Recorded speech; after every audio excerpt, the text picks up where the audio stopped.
और पार्लियामेंट में हमने कांग्रेस पार्टी की शोभाताई बच्चाओं को वोट देने की सजा ये मालेगांव शहर को फिरका परस्त पार्टियां देना। अगर इतना ही सब कुछ है तो 1000 लोग अगर गलत है तो 1000 लोगों को जेल में डाल दो, उनके साथ हमको भी जेल में डाल दो कि ये 1000 लोग जो है ये बांग्लादेशी है, इन्होंने गलत पेपर बनाया, ये मालेगांव के नहीं थे, ये हिंदुस्तान के नहीं थे, ऐसा साबित कर दो। और अगर हम उनकी मदद कर रहे हैं तो हमको भी उनके साथ जेल में डाल दो, हम भी 1000 लोगों के साथ जेल में जाने तैयार हैं। किरीट सोमैया मालेगांव में आए थे और उन्होंने कई सौ पन्नों के सबूत फिर से पुलिस को दे दिए। किरीट सोमैया मुसलसल एक भ्रम फैला रहे हैं मालेगांव शहर के ताल्लुक से।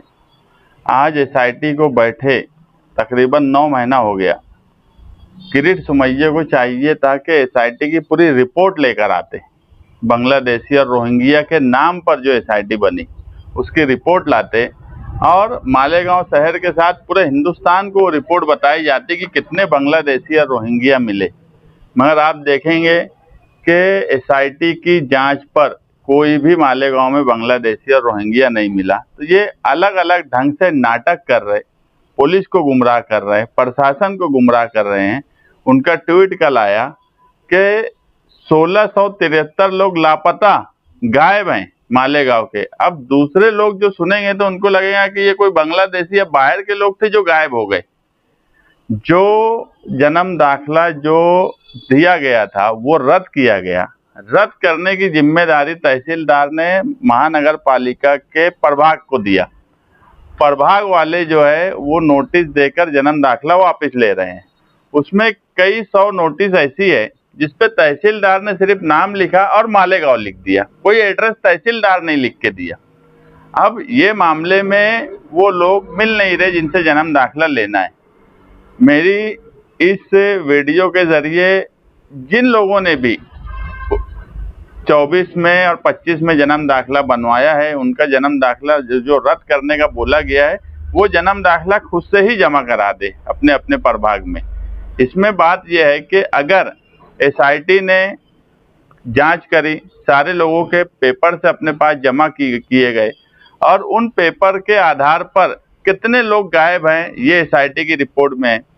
3400 कुछ लोगों के पेपर एसआईटी में जांच किए गए, सारे पेपर्स वहां मौजूद है, आधार कार्ड से लेके पैन कार्ड, जन्म दाखला, उनके घर के लोगों के एक मर्तबा नहीं कई मर्तबा पेपर्स उनसे मंगाए गए।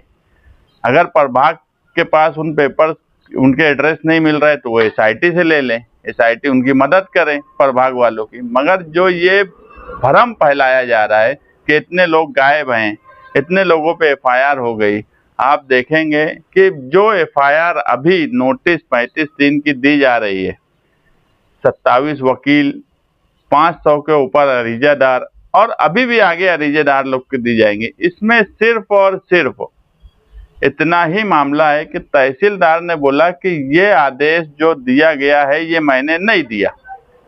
महानगर पालिका का बोलना यह था कि ये आदेश हमारे पास आया। ये दोनों के बीच की लड़ाई को अव्वल दिन से माइनॉरिटी डिफेंस कमेटी बोल रही है कि साइन और सिक्के की जांच करवा ले डिपार्टमेंट, मगर वो जांच करवाने के बजाय बिला वजह लोगों को आरोपी बनाया जा रहा है। और अगर सरकार को लगता है कि ये सब बोगस लोग हैं तो उनके पेपर मीडिया के सामने लेके आए, लोगों को बताया जाए, सारे पेपर क्लियर है।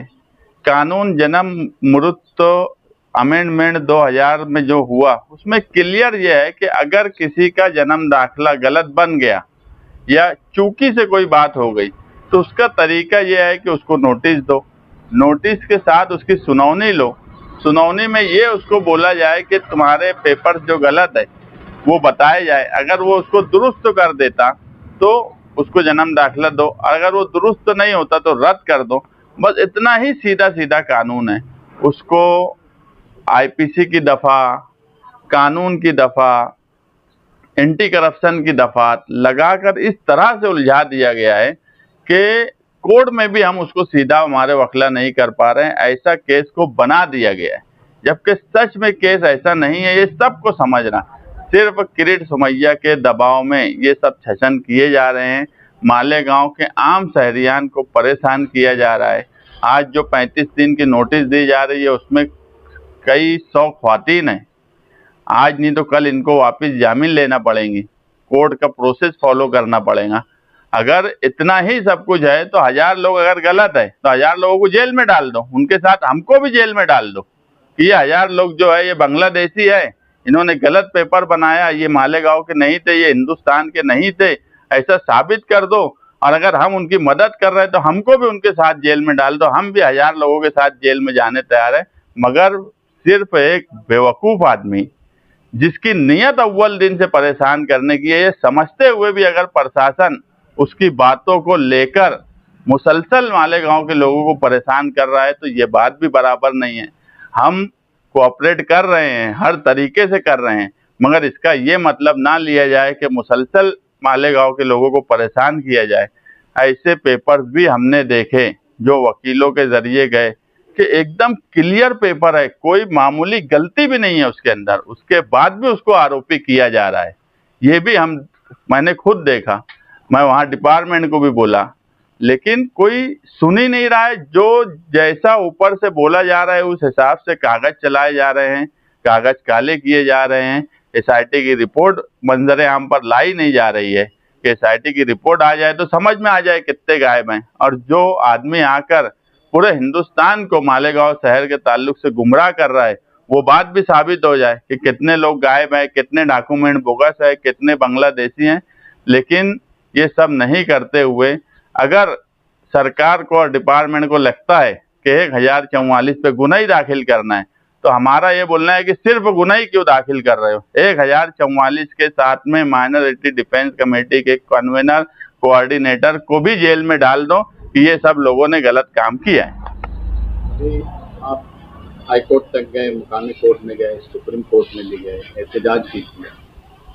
क्या आपको ऐसा लगता है कि ये सारी नुमाइंदगी जो है ये असेंबली में होनी चाहिए थी या पार्लियामेंट में होनी चाहिए थी? बिल्कुल ऐसा लगता है। देखिए, एसआईटी बनाने वाली सरकार, अब सरकार ने अगर एसआईटी बना दिया, 6 महीने की मुद्दत थी, आज 9 महीना हो गया, तो ये नुमाइंदे की जरूरत है कि वो वहां पर बात रखे कि एसआईटी की रिपोर्ट मंजर आम पर लाई जाए। अगर वो नहीं ला रहे हैं तो उसके ताल्लुक से कोई एहतजाज वहां पर किया जाए, असेंबली हॉल में किया जाए, मगर वो नहीं कर रहे हैं। डेथ और मृत्यु दाखिले का जो मामला है ये दिल्ली सरकार से है और सारे कानून दिल्ली सरकार से, सेंट्रल के कानून है। और पार्लियामेंट में हमने कांग्रेस पार्टी की सोबताई बच्चाओं को वोट देने की सजा ये मालेगांव शहर को फिरका परस्त पार्टियां देना चाह रही हैं। ऐसे वक्त में कानून में क्या क्या लिखा है, अगर कोई गलती है, मामूली मिस्टेक है, डेथ और मृत्यु रजिस्ट्रेशन कायदा 1988, 1949, 2000 सारे कायदे क्लियर हैं कि अगर किसी का पेपर गलत है तो पार्लियामेंट में ये बात रखते हैं। यार ये इतनी मामूली पेपर में कानून ये बना हुआ है तो ये कानून पर एंटी करप्शन की दफात, आईपीसी की दफात, ये सारी बातें वहाँ बोली जा सकती थी। मगर हम देख रहे हैं हम पार्लियामेंट में भी ठगे गए, हम असेंबली में भी ठगे गए।